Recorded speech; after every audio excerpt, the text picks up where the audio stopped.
called moon journals, bouquet of stars.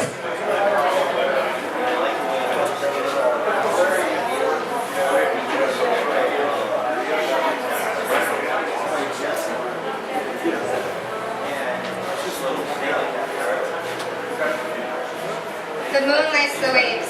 Believing it dives into the current, it sinks gradually into oblivion, leaving only the night sky, empty and vast but sprinkled with light. In all my wanderings, the stars have always read like a story. The first constellation I ever spotted on my own was the Big Dipper.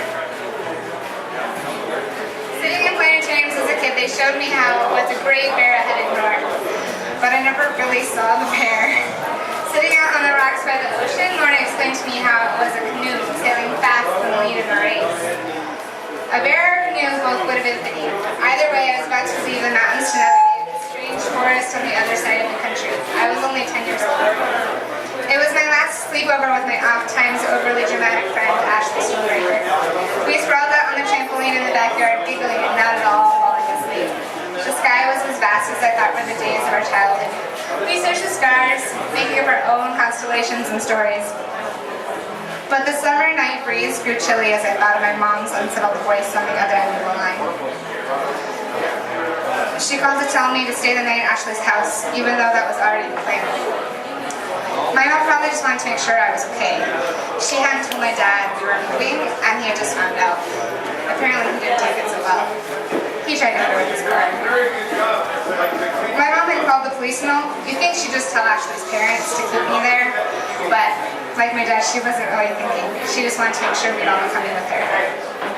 My mom has only been back 3 times since then, but I've on average gone back once a year. Probably won't be the same now that my dad's gone. These 7 stars. They aren't a bear or a canoe. It's me running back and forth, looking for something I know I left set down somewhere. Something I know I left behind.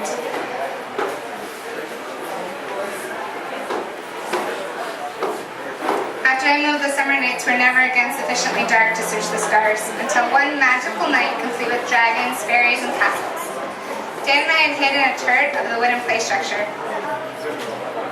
Suddenly, we realized that the guys who had been fooling around with firecrackers would probably notice that we had been watching them, so we muted our laughter and stories of attacking dragons. We moved closer into each other, and I think I already knew that I had made a mistake. Here was a guy willing to play pretend with me, and I had dismissed him out of hand the first time he tried to talk to me. I was leaving, and I didn't need to make any new friends. But apparently I had actually walked away when he had tried to join the conversation. But they had started talking about video games. And then I laughed out loud and he told me his name. So he asked me my name. I was like, Melanie. And I was like, oh, what's your name? He said, Dan. And I was like, oh, that's kind of boring. What's your last name? He kind of gulped. He paused. Bladder. I lasted about 30 seconds before I started laughing. I thought he was kidding. He wasn't kidding. Good on ya. I don't either. So there we were, standing on a drawbridge. He lightly wrapped his arm around me, pointing out his favorite constellation with his other hand. He felt like a cloud and I was drifting away with him. Do you see those 3 stars? The one with the red star in the middle. It's a flower. Yeah, the nose sneezing out a trail of stars? No, it's a flower. Most people say it's a scorpion, but it's definitely a flower. It only comes out in the summer. Yeah, okay, definitely. It's white with purple and orange streaks. Only that bee flying in for nectar can see it. We stood and watched as a plane flew through the blossom of the constellation. The flower was so bright up in the sky all that summer. When I came back to Majuro, I discovered I could see the North Star and the Southern Cross at the same time, just on the horizon. But even though life seems a perpetual summer here, sometime after life settled down in October, my flower was washed out of the sky with the rain.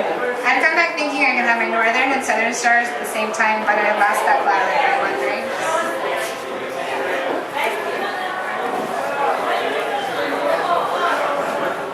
When I'd go and visit, my dad would manically drink, trying to slow down.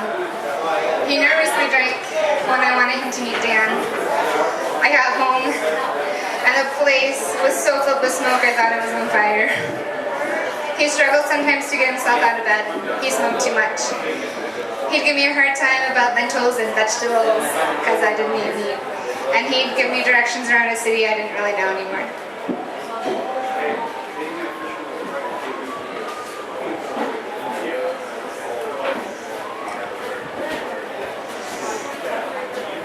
I had found him curled up in the bathroom, face to the ground. Why was he alone? Why was Dan the only guy who had met my dad? Why weren't they as reliable as the stars? How had I lost track of so much?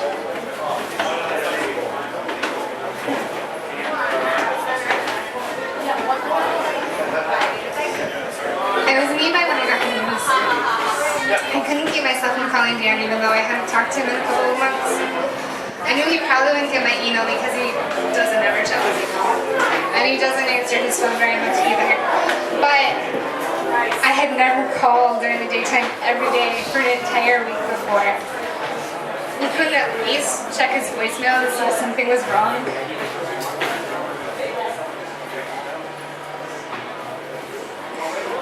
By the time he checked his email and listened to his voicemail, I was back in Majuro. The internet connection wasn't as good as eBay and the line kept cutting out. I was so mad. I didn't even know if I wanted to see him, but I knew that seeing him would make me feel better.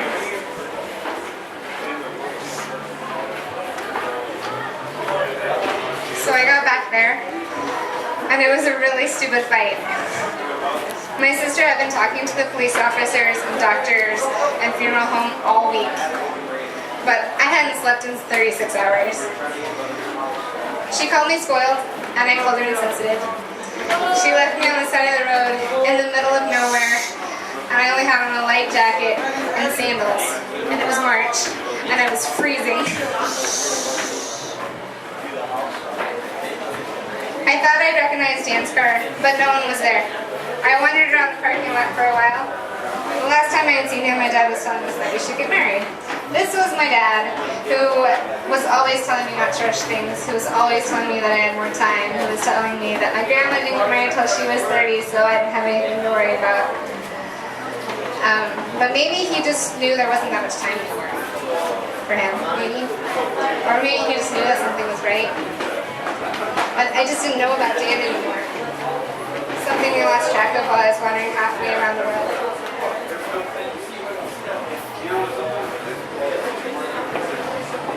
But I needed someone who had met my dad, someone who wasn't hurting as much as me.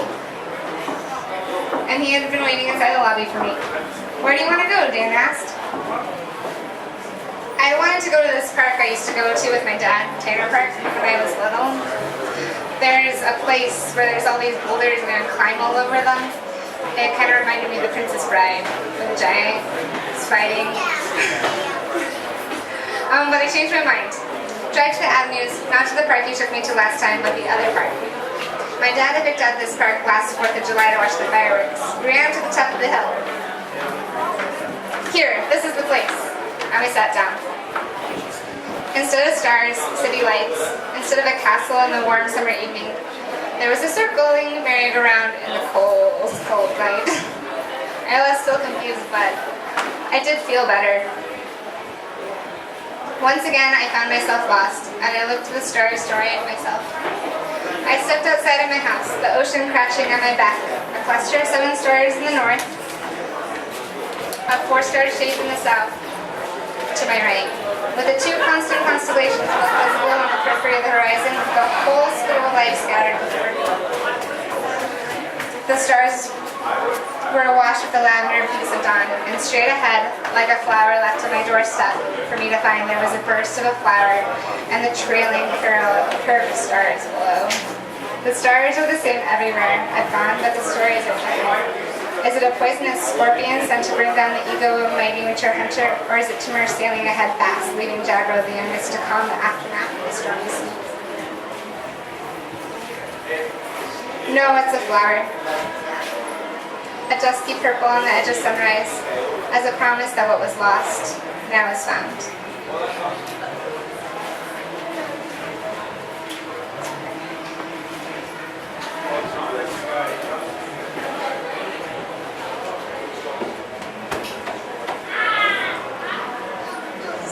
Sometimes I find a star or two, and I lose the shape it is in.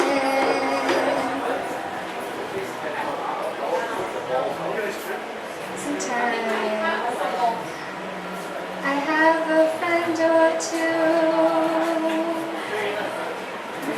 who lose the same way.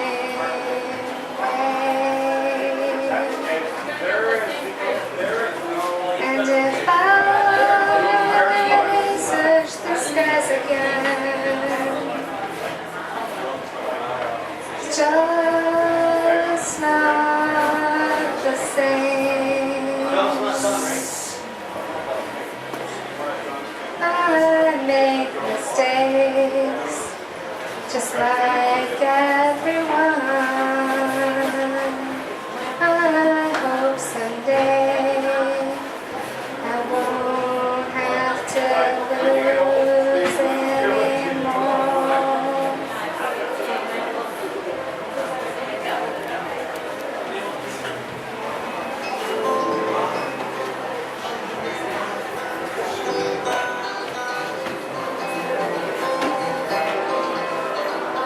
Sometimes I go out walking, I lose track of my home, and since I'm not around for you, I lose the same way. It's not that I need someone around, and this what I've lost since I've gone. I miss what I lose when you're gone. Miss what I lose now you're gone.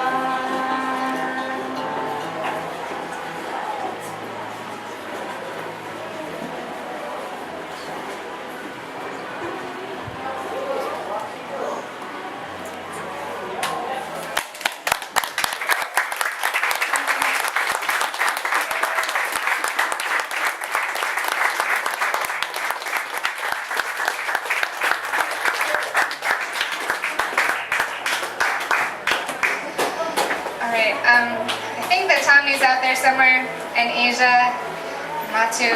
So whoever, or Melanie, whoever wants to come first can just come up here.